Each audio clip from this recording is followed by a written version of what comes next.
What if I told you there's a audio interface that lets every musician in your band control their own headphone mix with reverb, no software required, and you can chain up to 8 of them using just regular plain old XLR cables? Sounds too good to be true, right? Well, I got my hands on the Xvive More U and their 2X expansion module, and I've been testing them over the last few weeks. While they've impressed me a lot, I think there's a couple of things you really need to know before hitting that buy button. So stay tuned, because we're going to be taking a deep dive into both of these little units on Addicted to Gear.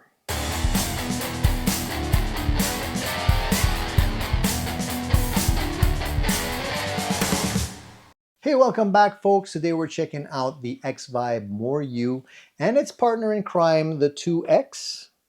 These two units work hand in hand to create a very unique digital interface for your computer. This interface is designed for musicians, podcasters, anyone creating content really that wants a simple, flexible, and reliable recording system without needing a rack full of gear. It's got a lot of really nice features built in, but there's a couple of things that you should know about before making that final buying decision. So let's start with the basics. The More U is a 2-channel USB audio interface. But what makes it really shine is how it works with the 2X expansion unit. You just connect them with a standard XLR cable, just a regular plain old mic cable, and boom, you got 4 inputs now, each with their own headphone mix and reverb. And the best part, there's no extra power cables needed. Everything runs through XLR. I don't even know how that even works, but it works. Now, each of these units gives you control over input gain with manual or auto gain settings. So if you want the system to do the balancing of the gain, it can do that for you. It also has phantom power. It has a high pass filter, phase reverse if you're using more than one mic at the same time, instrument mode, and direct monitoring. And really nice big knobs with a lot of really cool grips on them, which makes them feel professional, you know what I mean? You do also have a headphone mix and reverb blend knob, which only affects the monitoring. So it doesn't go into the DAW signal. It's just for your own ambiance and control. And yes, it even has a talk back button. So you can boss around everyone like you're running Abbey Road or the mini version of Abbey Road. Let's start off by turning on the unit so I can give you a little bit more of a tour of what it's capable of doing. You'll notice that when the screen turns on, it displays the version number. In this case, we're running version 7.26, and then immediately switches to the gain mode view here. We'll talk a little bit about what you're seeing on the screen, but first, before we do that, I want to just give you the rundown of the controls on the unit so you can better understand what is available at your disposal. One of the most obvious things that you're going to notice here are these rather large knobs. Now, I like the styling on these very much because they do look and feel very professional. They are very smooth and very nicely made, so you have total control of the volume on your monitors as well as your headphones here with the smaller knob. More budget units have rather small knobs and they all look the same, and they're not necessarily the easiest to manipulate. In this particular case, they made it very, very easy for you to know which is which, and they're very nice and easy to use. So that is something that I really like about this unit and makes it stand out from the others. Right on the left-hand side of those buttons, you have a few more knobs. These knobs will control reverb and mix levels, and this is for input 1. The second one is for input 2, and these will allow you to adjust your mix specifically for what you will be listening to in your specific headphones. So if I want to hear myself louder, I would adjust the mix volume. If I want to add a little reverb so that things are not completely dry, I can do that too. The reverb knob works in a very special way because it only allows you to add reverb on your track in your headphones only. That reverb does not relay to the DAW onto the final track that you'll be recording. It's simply for performance and listening playback only. So you can actually still have a completely dry recording on your hard drive, but while you're performing, you can hear your performance with reverb. This is really nice if you're a singer, for example, because if the engineer wants to have a dry singing performance, it's not easy to do and it's not very natural.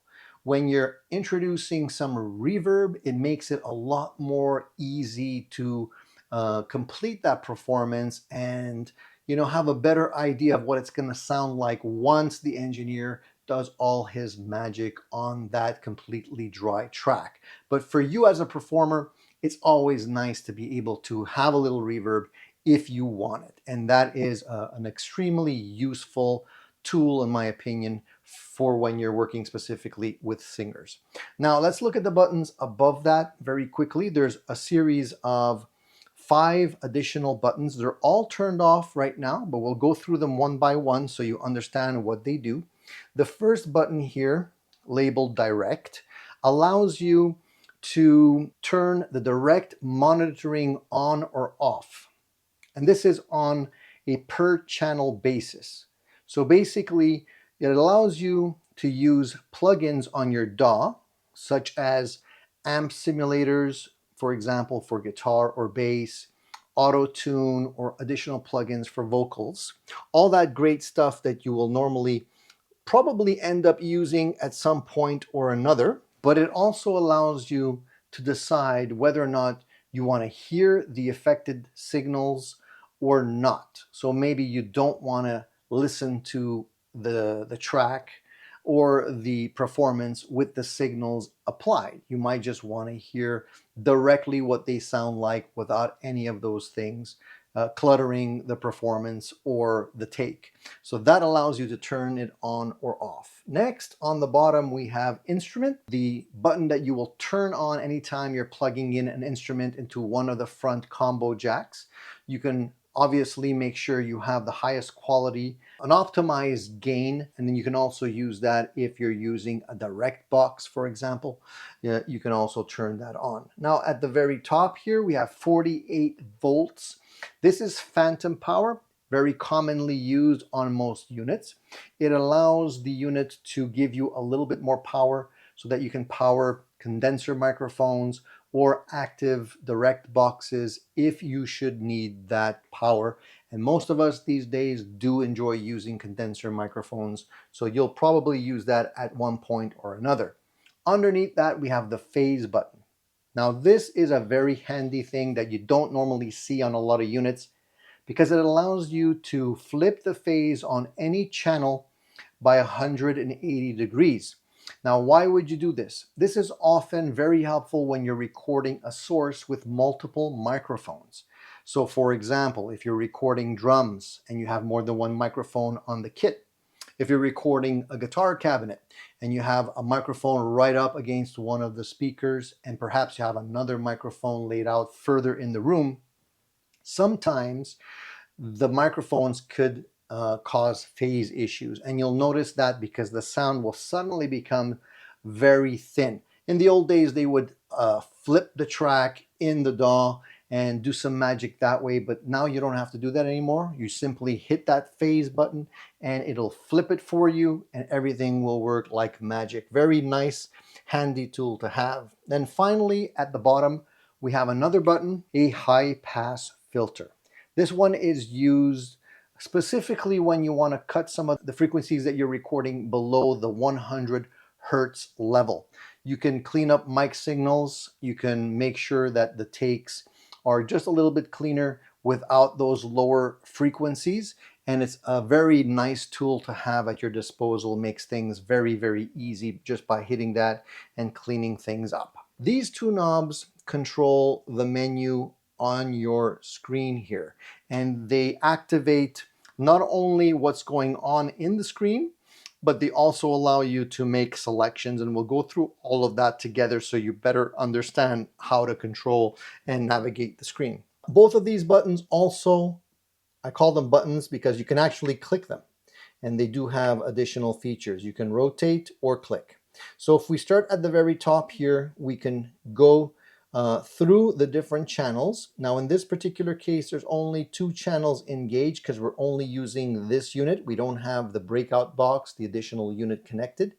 If we would have the other box connected, you would have 4 total channels. And if you have another box connected, it would go up to 6, then 8, etc., etc. So for the very short term here, we can control what's happening on track number 1 or track number 2.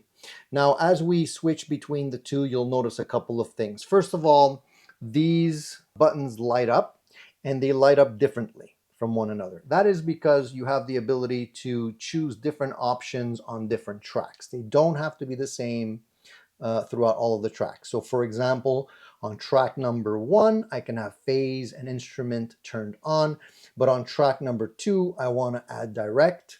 I can do that, or I could remove and just, have 1, for example. It doesn't really matter, but you have total control over what you're using in terms of functions here. Also at the bottom of the screen, you'll notice a couple of things. Track number 2, you see that it's written right there, channel 2.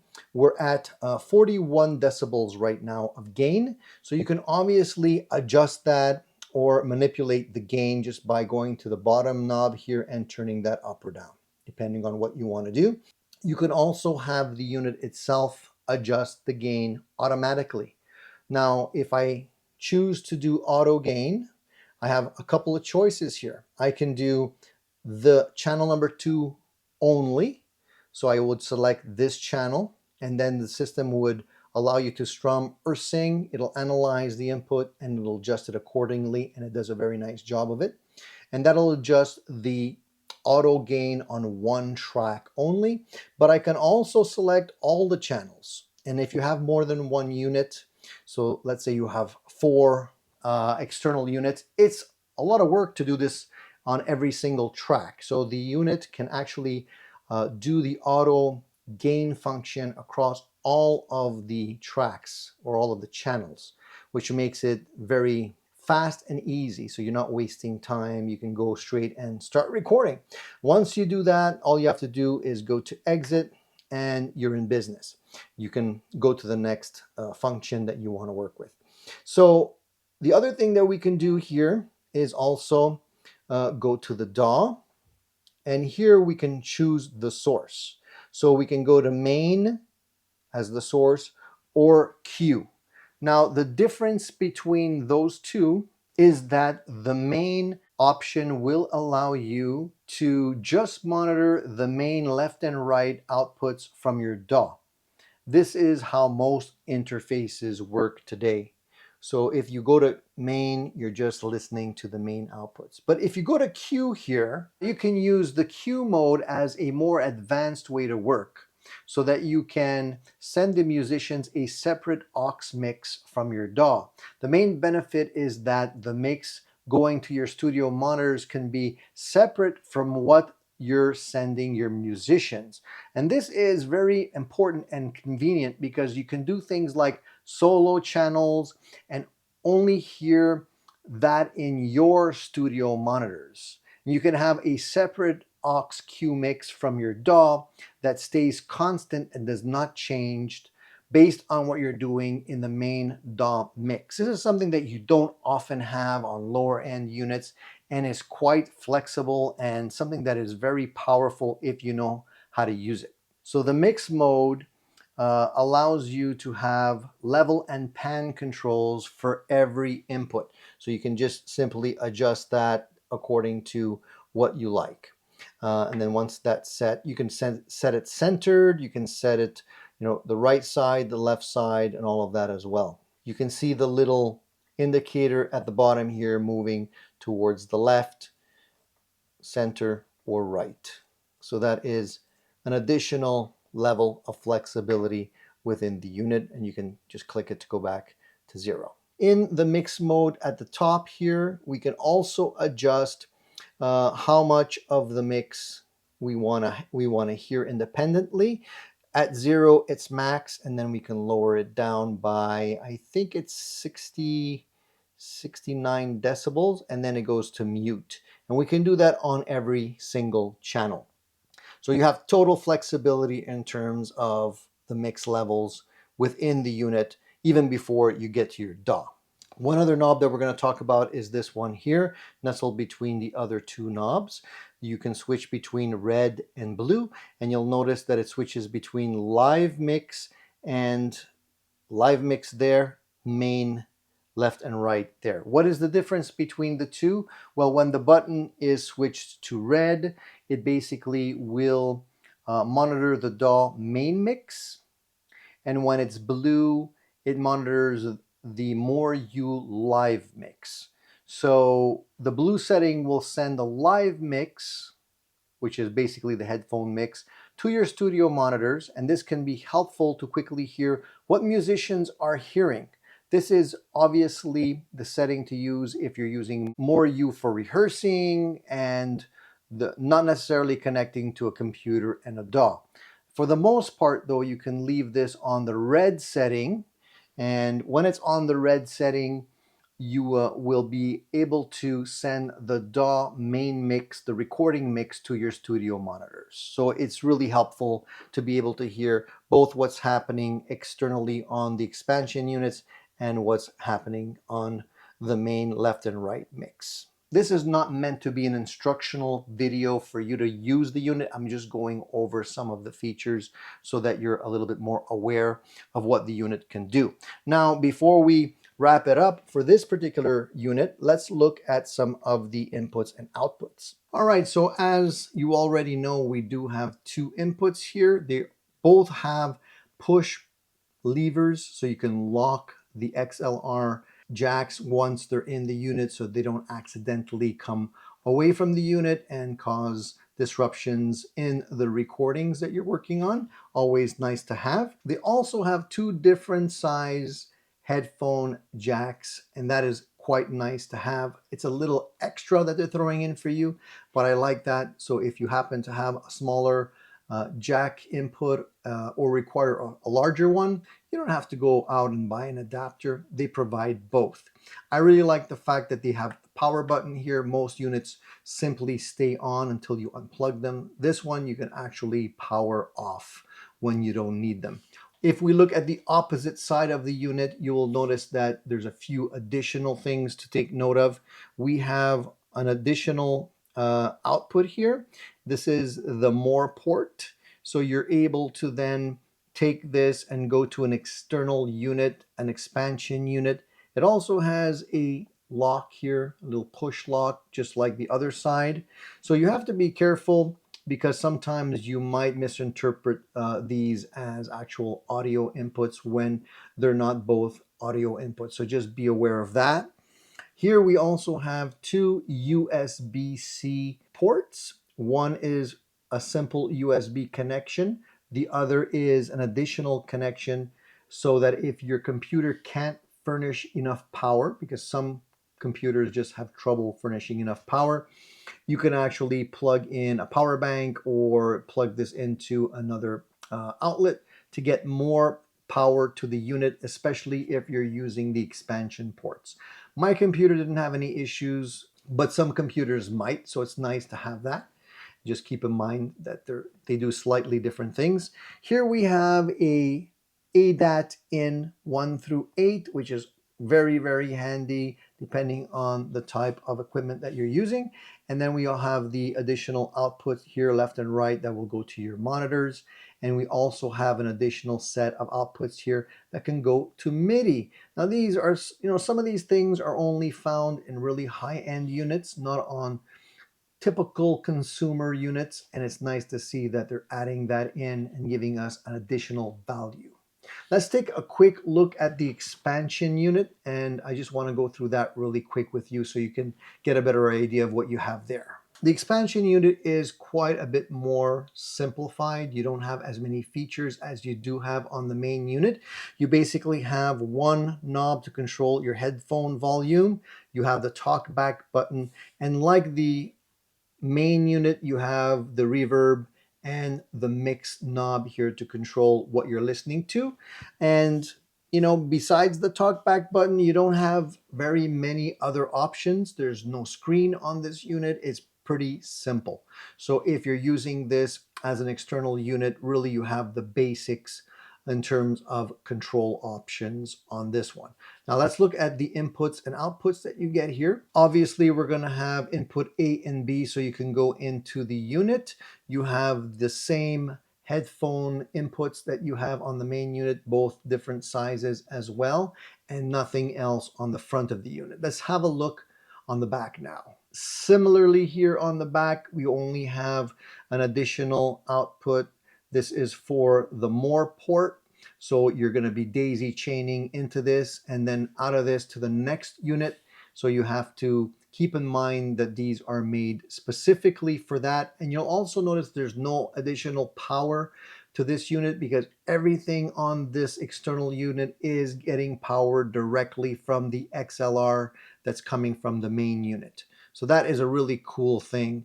I don't know how that works exactly, but they figured it out and it seems to work just fine. Now, one last thing that I want to mention, the main unit can also be used as an expansion unit. So if you're showing up at someone's house and they already have a main unit and you're just an additional performer, you can also use the main unit and mimic the expansion unit. So you don't necessarily have to go out and buy an expansion unit. If you already have one of these and your friends have one of them as well, you can use this one the same way you would be using the expansion unit. And that's a very thoughtful thing to add into the functionality that they've thrown in for free. All right, so I tested this thing using 3 basic setups. Solo mode, where I plugged a mic and a guitar. I added a bit of reverb, adjusted the gain with the auto mode, and I was recording within literally 60 seconds. So it's perfect for songwriters, content creators. Really easy to use, no fuss, no muss. The second method I used was a duo setup. I took the hub, gave my friend the 2X, and we each had our own headphone mix and a reverb control. There was no latency that I could hear while I was working with it. Best of all, you didn't need any additional software to do that. So there was no complicated routing or connections, no drama. It just worked. Now you can also chain up to 8 of these units to work together. So each member of your band gets their own mix, their own gain controls, and the engineer, and that's typically you, gets all the clean channels back to the DAW.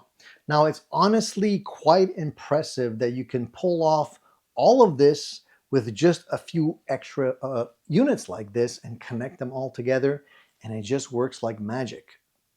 I was skeptical, but it works, man. All right, let's take a moment to talk about the pros and the cons. There's a little of both in these units. Now, first of all, I think the pros are that the units are compact, they feel professional. You don't need any additional software. It's really just plug and play. I like the reverb and the mix controls on every unit. It makes you feel comfortable when you're recording, so you have that ambiance the way you want it to be and you feel comfortable. The auto gain is surprisingly accurate. I didn't have any issues using it. So it's great for jamming, for recording on the go, for live streaming, all of that stuff. Gets you up and going really quick. The cons, well, the phantom power only works on the main unit, not on the 2X. There are no real level meters on the 2X. Powering multiple units might require a USB-C brick if your computer can't really furnish enough juice through USB-C. But some computers can. Mine didn't have any issues, but you have to check it out before. Now, the more port uses the XLR, but it isn't for audio, so don't get confused because it looks the same. So the Xvive More U and the 2X setup is very clever. I haven't seen something this clever in a long time. It's refreshing that companies are still finding new ways to make things cool and flexible, providing great new solutions for musicians without sacrificing control or making things overly complicated.